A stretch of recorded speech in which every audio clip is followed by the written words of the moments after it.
highly recommenders. We're here with Master Royce Gracie. I appreciate you taking the time to speak with me and talking to the highly recommended. As you could tell, as they all could tell, I'm nervous as crap talking to you right now. It is a complete honor to have this opportunity. I do apologize for taking you away from the seminar. The seminar was really cool. Though I'm glad you like it. Yeah, I've been to a lot of seminars.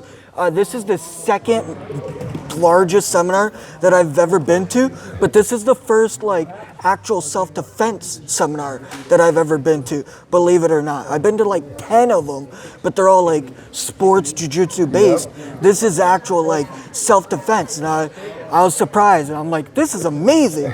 But jiu-jitsu, martial art in general is for self-defense. Yeah. It's not for sports to score a point. Surprisingly, though, that's what a lot of people, or that's what I found is a lot of schools train point systems and competition jiu-jitsu instead of self-defense jiu-jitsu. Is that what you primarily focus on, is the self-defense side? My father's primary focus was self-defense. But martial art in general is for you to defend yourself in a street fight situation, not to score a point. There's no points on the streets. So. Hey, that's what I say. When I'm wrist locking someone, they're like, that's not allowed. Hey, these are the streets. We in the street rules. There's no points on the streets. So, but everybody learned martial art because they want to defend themselves.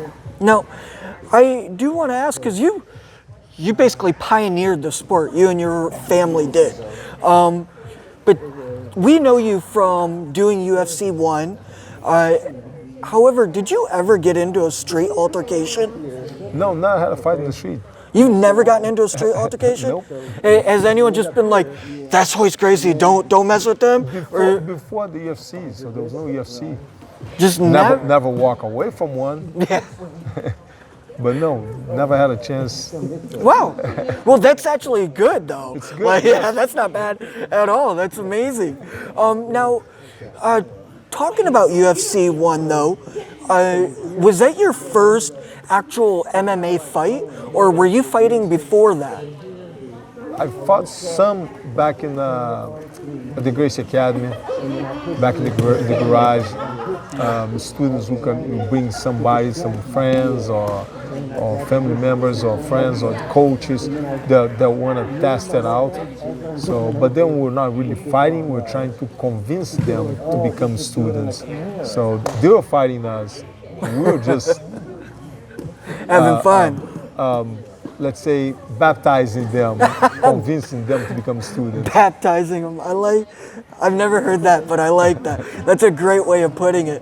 Was that during the years of, many people don't know it, but was that during the years of the Gracie Challenge? Yes. Was that during the years where you guys actually invited people? Gracie. No, we didn't invite people. We called them and let them know, hey, can we come in for sparring? Judo schools, and we'll show up very polite. You see, it's not like we invade schools and beat everybody up for no reason. No, there was no such a thing. Okay. Well, but they would come to your school, though, Same right? thing. They would come in to the garage days, and then back at the Gracie Academy, they would come in, and sometimes I would fight with the guys. But again, we're not beating them up or convincing them to become students. Sometimes we put students to do it. You see, to try their skills and test their skills. So just to see where your students are as well? Just to see where they are. Nice. And when these random people would come into the school and be all macho against you guys? Again, they were very polite too. Oh, they'll call and schedule. They'll call and say, hey, I heard you guys want to accept people coming in and testing themselves and trying out my martial art against yours. Sure.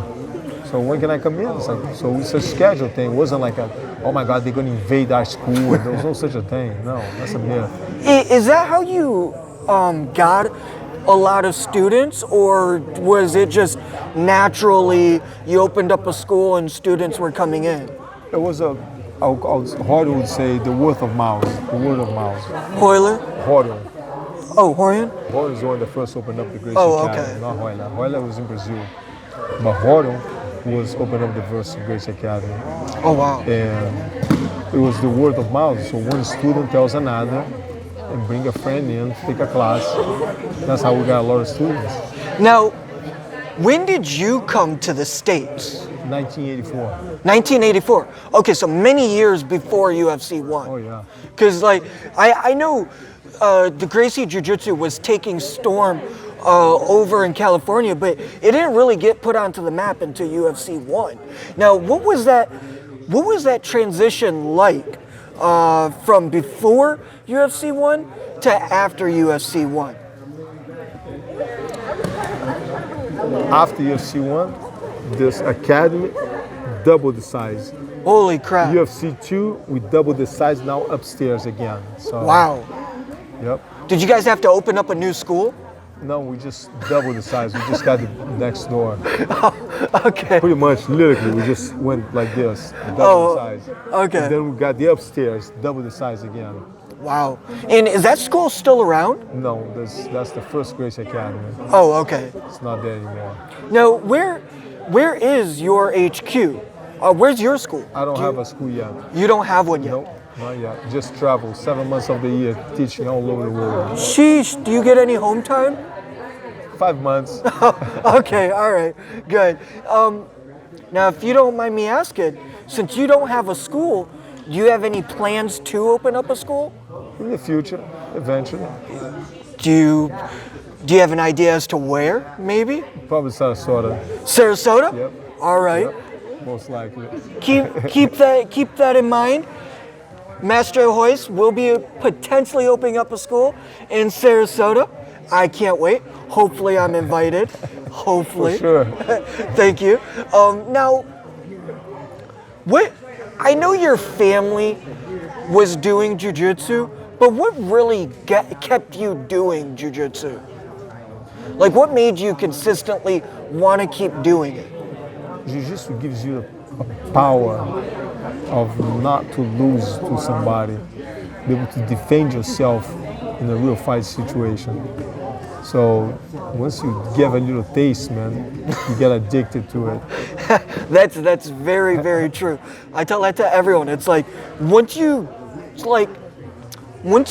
understand the feeling of having someone almost choke you out, but you got out of it and then submitted them, it's like that feeling, like that Yep. adrenaline. It's like there's no way of explaining it, but you know that you're going to class the next day. That's the power that Jiu-Jitsu give. Now, what out of all your MMA fights, if you don't mind me asking, what was one of the toughest tournaments or competitions that you were in? Was it UFC 1, UFC 5? Did you ever do ADCC? It was all of them. All of them? There's no such a thing as an easy fight or easy tournament or Good. they're all tough, they're all hard, you see. So you win on the training camp, not on the day of the fight. So Now, you gotta put the time in. Now, was there a time where you actually got injured during a fight? Oh yeah. What was the worst injury you've ever I had? got a kick to my shin that broke. There was a partial tear on the ligament and a crack on the shin. You cracked your shin? The guy cracked my shin, yes. Who? Sakuraba. What? Sakuraba? Wow. And what tournament was that? It was in Pride. Pride? You fought in Pride? Yes. What? Okay, so Pride or UFC, which did you have more fun in? Different. Totally Very different. yes. Okay. I understand that one then. They both fight. Both in the end, the days of fight. Nice. Now, are you still competing, or are you just No. no more competing? I'm just coaching, just teaching. Just yes. teaching.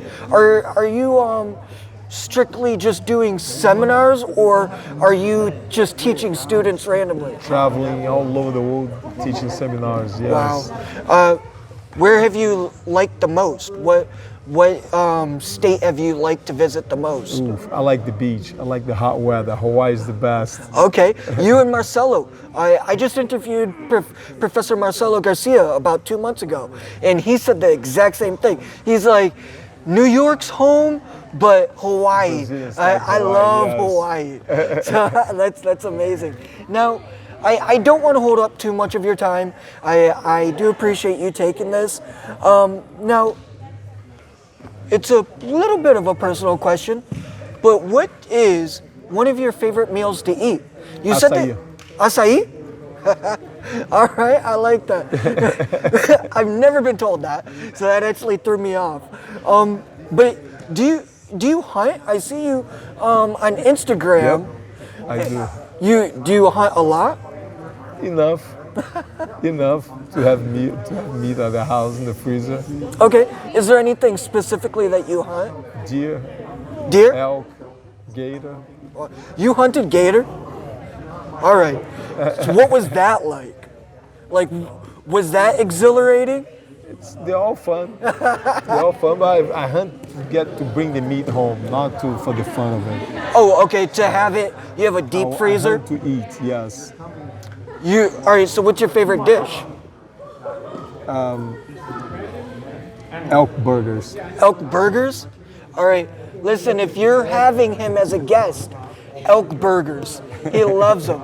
Now, one of the last few questions. What's a movie that you enjoy watching? Braveheart. Braveheart? Last of the Mohicans. Last of the Mohicans and Braveheart? I would have never figured that. Now, I always like to ask this, but in the Jiu-Jitsu community, who is highly recommended to you? Who would you highly recommend to be a guest on the show? Horion. Horion? All right, Professor Horion, you heard it. Professor Royce said that you got to be on the show, so hopefully I can have you. And then one of my last questions I always like to ask, what is highly recommended to you? Now that could be a place, person, food, travel the world. You highly recommend everyone to travel the world? Why? There's a lot to see, different cultures. Different cultures and a lot to see? I like to hear that. I agree with that. Like, that's what I like to do these interviews, is because it gets me to travel different states and different cities to do them and meet legends in the sport. Well, like I said, Professor Royce, I do appreciate this. I didn't want to take up too much of your time. Thank you. Thank you very much. Thank you.